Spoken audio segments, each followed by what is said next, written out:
सावन माह के शुरुआत होते ही शिव मंदिरों पर श्रद्धालुओं का जमावड़ा बना रहता है। जांजगीर चांपा जिले के शक्ति इस तहसील के क्षेत्र अंतर्गत 14 किलोमीटर की महज दूरी पर तुर्री धाम, जो कि पर्यटन की दृष्टि से यहाँ शिव मंदिर की एक बहुत बड़ी महत्ता इस स्थान की है। ये जो नाला है, ये इसको केलवा नाला कहते हैं, जो यहाँ से 8-9 किलोमीटर दूर जो दमऊ धारा है, वहाँ से ये पहाड़ियों के जंगलों के पहाड़ियों से पानी आता हुआ एक नाला के रूप में आता है। और ये तुर्री धाम के इस मंदिर को छूते हुए इस तुर्री धाम के जो शिव मंदिर और शिवलिंग के पास में जो गिर रही है, उसके लिए ये खासा देखा जाता है। तो मंदिर का हम आगे आपको दर्शन कराएंगे, दिखाएंगे कि मंदिर के अंदर में क्या है और किस प्रकार की अभी यहाँ की स्थितियाँ बनी हुई हैं। यहाँ की व्यवस्थाओं की बात करें तो पूरी तरह से ये नया एक पुल बनाया गया है और इस प्रकार से सारे लोग अभी लगातार आ रहे हैं। और कल ही यहाँ सोमवार के जैसे ही लगता है तो यहाँ लोगों की भीड़ होती है और उड़ीसा से भी लोग यहाँ आते हैं। हम पहुँच गए हैं मंदिर के परिसर के अंदर और मंदिर के परिसर के अंदर एक थोड़ा सा यहाँ हमको नीचे उतरना पड़ेगा। लगभग यहाँ 5-6-7 स्टेप सीढ़ियाँ हैं और इसके साथ ही जो छत्तीसगढ़ वाइस के जितने भी हमारे दर्शक हैं, वो सावन सोमवार से पहले ये जो तुर्री धाम का जो शिव मंदिर है और ये शिव जी का जो जलधारा है, इसका हम सीधे आपका दर्शन करा रहे हैं।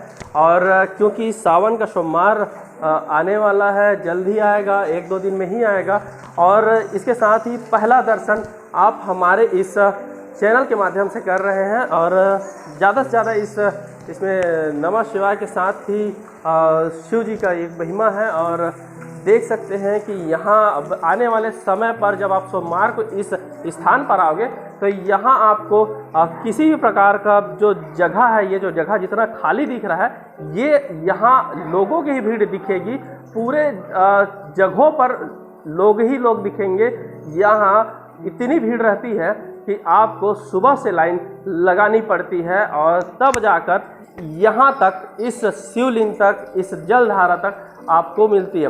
और ये जो जलधारा है, इसकी महिमा ये है कि ये अगर कितनी भी भीषण गर्मी हो, लेकिन ये जलधारा कभी भी कम नहीं होती है। यहाँ लगातार ये जलधारा बनी रहती है। बरसात के दिनों में कुछ जलधारा का जो प्रवाह तंत्र है वो थोड़ा बढ़ जाता है, लेकिन जैसे जैसे समय बीतता है, जैसे जैसे परिस्थितियाँ होती हैं, उसके हिसाब से जलधारा बनी रहती है। और जो जल है वो सीधे भगवान भोलेनाथ के शिवलिंग के ऊपर ये आ रही है। तो ये एक अलौकिक दृश्य है जिसे देखने के लिए शिव भक्त हमेशा आतुर अवस्था में रहते हैं।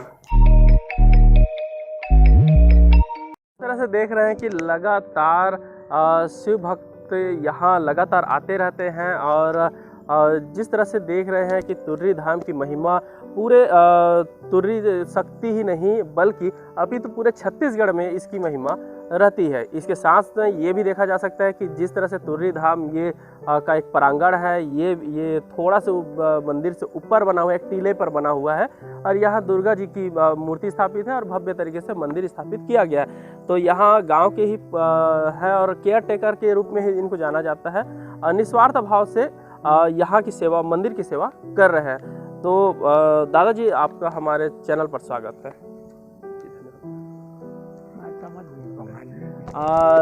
अब जैसे हमने बात किया उसको दादाजी समझ नहीं पाए थे। दादाजी, मैं ये कहना चाहता हूँ तुम्हें कि हमन के जो चैनल है वो आप मन के स्वागत बतावा। दादाजी बताइए कि ये जो मंदिर की महिमा है, सावन के समय मंदिर के जो तुर्री धाम मंदिर के जो महत्व है और कैसे बढ़ जाते हैं। और ये सावन महीना में हर सोमवार को यहाँ पर्व है और पूरा सावन महीना भर पर्व है शिव जी का। बहुत दूर दूर के लोग आते हैं यहाँ दर्शन, श्रद्धालु भाई। उड़ीसा के लोग तो 5,000, 2,000, 500 ऐसे डेली के आते जत्थे में आते हैं। हाँ, पूजा करने के लिए आते हैं, फिर वो लोग वापिस चले जाते हैं। शक्ति के लोग बाग जो संगठन है ना, वो कंवरिया वाले, वो लोग व्यवस्था करते हैं आने जाने के लिए। हाँ, और सुंदर मजे से पूजा पाठ करके वो लोग आते जाते हैं। इधर गांव के लोग भी दूर दूर से आते जाते हैं और बहुत सुंदर से इनका ना महिमा तो बहुत भारी है, समझ जाओ, शंकर भगवान का। हाँ, क्योंकि सनातन धर्म में ये चीज़ को माना जाता है, चीज़ को देखा जाता है कि सावन के समय शिव जी को प्राथमिकता दी जाती है और शिव जी हमेशा के लिए एक आदि अनंत के रूप में उसको पूजा जाता है। बात करें इस मंदिर की, जहां लगातार जो जल धारा है वो प्रवाहित होती रहती है, भीषण गर्मी में भी हो, यानी कि कहीं भी अगर भीषण गर्मी भी हो, आने वाले समय पर अब प्राचीन काल से ये चला आ रहा है, तो इसको किस तरह से देख रहे हैं और लोग इसकी महिमा को किस तरह से देखते हैं?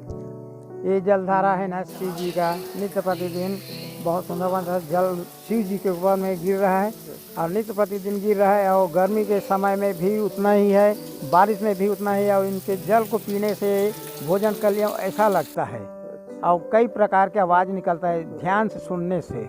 हाँ, जब यानी कि यहाँ ऐसा मेला वेला ना हो या एक एकांत शांत हो, तब एक ऐसी आवाज़ ध्वनि यहाँ एकांत में सुनेंगे तब पता चलेगा, झमेला में तो नहीं पता चलेगा, भीड़ भाड़ में भीड़ भाड़ में नहीं पता चलेगा।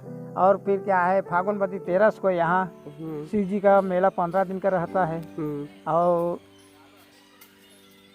13 के दिन कपाट खुलता है इनका। बाकी तो हाँ डेली के कपाट खुला रहता है। हाँ, वो दिन बंद कर देते हैं एक दिन के लिए, बाकी राजा आते हैं और खोल देते हैं, तो हाँ सदा दिन के लिए खुला रहता है। जो परंपरा है वो लगातार चल रही है। हाँ। तो जिस तरह से देख रहे थे कि हमारे साथ दादाजी थे गांव के ही, वो जो पीछे जो मंदिर है, इस पीछे मंदिर पे एक केयर टेकर के रूप में यहाँ काम कर रहे हैं और निस्वार्थ भाव से सेवा दे रहे हैं माता रानी के लिए। मंदिर का निर्माण किसने करवाया था और यहाँ इसके बारे में थोड़ा बता दीजिएगा। ये दुर्गा मंदिर शिवधाम भोले के पास किनारे में बनाया गया है, गोपाल सेठ एग्रीकल्चर शक्ति वाले, जो कि वहाँ रहते हैं रायपुर में। और वो रखे हैं यहाँ, एक महाराज रखे हैं और मैं तो समयदान वाला हूँ। एक लेबर भी है, पानी वगैरह गार्डन के लिए देते हैं, साफ़ सफाई करते हैं। 3 आदमी यहाँ परमानेंट हम लोग रहते हैं और साफ़ सफाई बहुत सुंदर मजस करवाते हैं। जो साफ़ सफाई यहाँ दिख भी रहा है। अच्छा, तो मैं अपने कैमरे से दिखाना चाहूँगा कि जिस तरह से देख रहे हैं कि कुछ ही दिनों के बाद में सावन सोमवार प्रारंभ हो जाएगी और ये थोड़ा से दूर देखेंगे तो यहाँ एक बड़ा सा झूला यहाँ से आपको कैमरे के माध्यम से आपको दिखेगा। और नीचे जो एक केलवा जो नाला है ये भी है, और ये ज़्यादा दूर की बात नहीं करूँगा कि ये लगभग कुछ ही क्षणों के बाद में। और ये जो साफ़ सफाई की बात की जा रही थी, ये बहुत ही अच्छी तरीके से साफ़ सफाई इस मंदिर परिसर की देखने को मिल रही है। जी धन्यवाद।